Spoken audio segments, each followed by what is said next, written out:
We are on Halfway Festival, and here I have Ilya with me, and I will do a small interview with them. You have 3 members of Ilya eating delectable sandwiches and drinking beer and maybe some Polish vodka any minute. Have you tried before Polish vodka? Well, yes, just now, earlier on. It's nice. It's delicious. I could get addicted. I'm a gin and tonic woman, normally, but I think I might change. But in Poland, you have your vodka with tonic? With just raw vodka? Just raw vodka, and you knock it right back, because we went out for a meal last night and these 2 had vodka and they were sipping it. It's some kind of traditional for Polish people, traditional drink. But it's so maybe how do you feel here in Poland? Great! Oh, we love it. We've met Poland. Who's the only one who's been? Matt's been before. Where have you been in Poland? Wrocław. Is that Wrocław, right? okay. Yeah, But the rest of us, Ruth's, caught with a mouthful, Ruth's husband was flying out to play a gig in Poland the same day as us. He plays with a band that was really famous in the 70s. What are they called? Jethro Tull. Jethro Tull, yeah. Oh, they are playing nowadays? Yes, they're still alive. No. Oh, I didn't know that.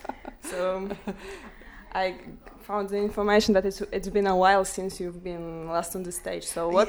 This is a bit like a reunion. So we actually haven't played as Ilya for about 13, 14 years or something like that. Ruth used to play with us. So a long time ago. Matt's new. He's an Ilya virgin. We're gonna give him the whatever it is you give somebody before they go on stage. The initiation, that's it. The Ilya initiation. Okay. And so I must ask about how you feel before entering this stage here in Don't ever talk about it. Okay. If I think about it, I feel really nervous, so I don't try not to think about it. And how do you like this place? I love it. We were here. We've been here since 2:00. That's why I had to go back and come back again, because we were going to be playing at 10, and then it all changed around. And while we were here, the whole planets were playing in the. It was just fantastic, wasn't it? So we thought that was great. We wonder if some people might be going to that concert and then on to the Halfway Festival and making a complete. Look, my makeup's running already, and I'm not even on the stage. It will be fun. Thank you. Okay. Tell me something about your last album called Gospel, how it was recorded, and what is the story behind this CD? Ask him. Okay. He's the songwriter. No, ask her. She knows everything. Ask him about Gospel and how it was recorded. You speak, Joe. Oh, okay. God, blimey. So Gospel was recorded with these 2. Ruth is also an amazing sax player, so all the sax on Gospel is played by Ruth. And we recorded in a local studio, a bloke called Jim Barr, who plays for a band called Portishead. Have you heard of Portishead? Yeah. I know it was 2 years ago they came to Poland. I went to Sopot to see them. Ah, right. Well, their bass player has a studio in Bristol, and we put down all the live backing tracks there in over 4 days. And then we take it to our studio at home, put down the vocals. Nick's the songwriter, so he wrote all the songs on the album. What else do you want to know? Okay. So maybe I should ask him, how is when you create a song, it's like you write before the text or the music? Usually the music first. I don't know why that way, but that's just the way it seems to come across. And I don't know. Often both at the same time. Yes, so you get a word and you're just strumming, and then that word triggers other things off. Yeah. So I'm telling you what he does. What I like really about the Gospel is the opening track. So maybe I would ask for the story behind this track, what it's all about. Running for Superman. Yeah. Well, there you are. Oh, it's beautiful words on that, actually, isn't it? Yeah. Yes. Yeah. So you describe that song, Nick. Well, because I'm not the person singing it, and I'm writing for somebody, obviously, who is a woman and not a man. I always try and write it from the woman's point of view. So the idea is that a woman is saying to their partner, you've got to improve and get a bit better. So that's what it means, like running for Superman. It's like running for president, running to be, a super person. Okay, so I would also like to ask about the cover of the last album. What is the idea behind it? Well, I was having... My family are from Somerset, the country around Bristol, and I was staying in my nephew's house with a group of girlfriends. We were having a girls' weekend away, and we were all being very silly. And I said, I love this carpet, to one of my very good friends, Lindsay. It's so fantastic. And I just flopped down on the floor, and she took my picture. And it's on the cover? That's the cover. Because I liked it because it was so spontaneous and light-hearted, and a lot of the songs are very serious or very light-hearted, or a little bit of sort of irony in them or something, where I love 50s carpets, and that is a genuine 50s carpet. And I just liked the expression on the face. I thought, that's something quite nice, and my snout was really beautifully lit. You know what it's like? First time when I saw this cover, it was, it's so amazing. Did you think so? Yeah, because it's like some kind of original. It's some covers are just normal, and this is something original. I use it when I make a program. I use the covers of CDs I present, and it was in the middle one. Oh, that's so great to hear. No, honestly, that's really great to hear, because it's just a feeling, and I thought I like that, and it's slightly weird. It's not sort of boring, normal. So yeah, good. Thank you very much. I would like to ask also about your beginnings. Beginnings was a very long time ago.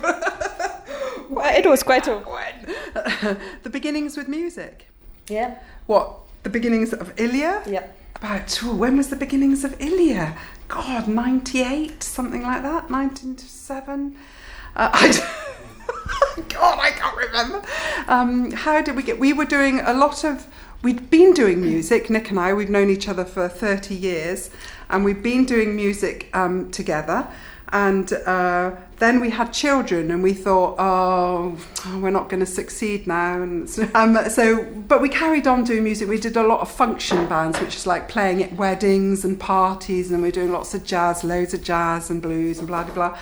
And then we met up with somebody who was a young boy who was a huge fan of Nick's guitar playing, and he used to copy Nick's guitar playing and do our songs at gigs. And he sort of encouraged us to start recording and doing original stuff away from the jazz again. So we formed with this chap called Dan Brown, and we formed Ilya about 1998. I don't know. We recorded lots of things, and then we recorded Bellissimo with him, and we knew that was a really good song, and that was sort of our breakthrough song. As soon as we recorded that, we knew we were onto something. Are you going to play Bellissimo tonight? We are, yes. But we have no horns and no strings, so we're singing all the horns and strings tonight. It will be nice. My first song of Ilya was They Died for Beauty. We're doing that one as well. It's my favorite, and I would like also to ask about this song, how to write it and the recording process of this song. That's quite an interesting record. So that was recorded in Dan's studio, but the strings were recorded, was it in Air? In London? No, that was recorded in Jim Barr's Porter's Head studio again. That was playing live in the studio, and then all the violins were added later in a studio in London that was George Martin, who was the person that worked with the Beatles. It was in his studio. So. We also have recorded lots of our albums that Matt's been on as well in a place called Rockfield, which is in Wales. And in Rockfield is this big grand piano that's been used on Fathoms Deep, one of our albums, and Blind as Hope. And it is the original album that Queen played Bohemian Rhapsody on. Okay. Do you know Queen? Yeah, of course. Of course, it's... my mother's one of the favorite bands. Yes, of course. It's this time, so... Yeah. What I would like to also ask is about where the name of the band come from. At first we were called Iris, and we discovered when we were signed to what were they called? Virgin. Virgin and Christus, but our manager... can't remember the name of his West or whatever. Ran a check, and there were loads of other bands called Iris. So we had to find another name really quickly, and Nick just came up with Ilya, which is another four-letter word. And it wasn't until we started doing a lot of promo with Virgin. like in France, that they said, "Oh, you're called There Is," which, you know, Ilya in French is translated to There Is. Was it There Is? Yeah. But we took the name Ilya from Ilya Kuryakin, who used to be in a very old. So you're looking more and more confused, and I'm warbling on. Actually, a very old television series. I'm a little confused about that. You saw it, so... You are? Yeah, because I don't know this name. Ilya is a Russian name. I thought so. Mm-hmm. And why did you quit Virgin Records label? We didn't. They quit us. Okay, so it was it was at the point when all the music was being picked up on the internet. It was a whole different thing happening, and EMI had to make massive cutbacks, and they chopped 2/3 of their music, and we went with it. Awesome. Just before we were about to be launched into the... We sold 40,000 records, and then they dropped us. Oh, that's a sad story, a little bit.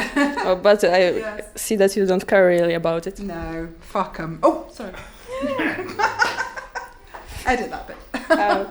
Okay. Is it for children or? No, it's like rather for students, so Okay. it would be fine. And who will be your dream collaborator if you have one? It can be a dead artist or the... Well, can I say who it would have been? Yeah. But I won't cry. David Bowie, I might cry. I always dreamt.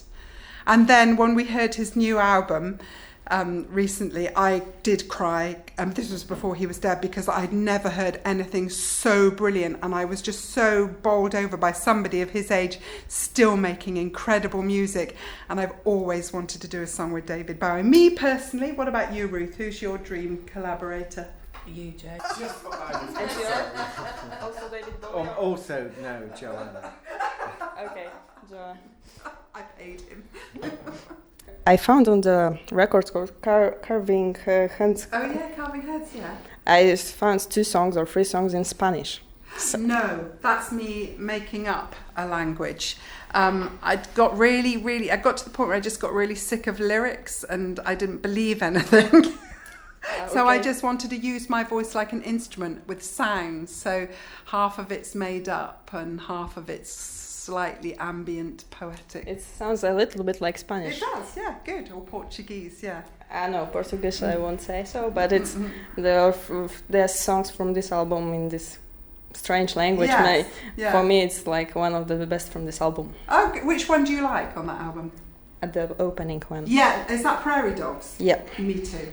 Because I really don't remember the titles. No, they don't make any sense with that. So if I get to be in a music contest with, I would too. Yeah, I would fail a lot. Thank you very much for the interview, and have a nice evening tonight. Thank you. Yeah, thank you.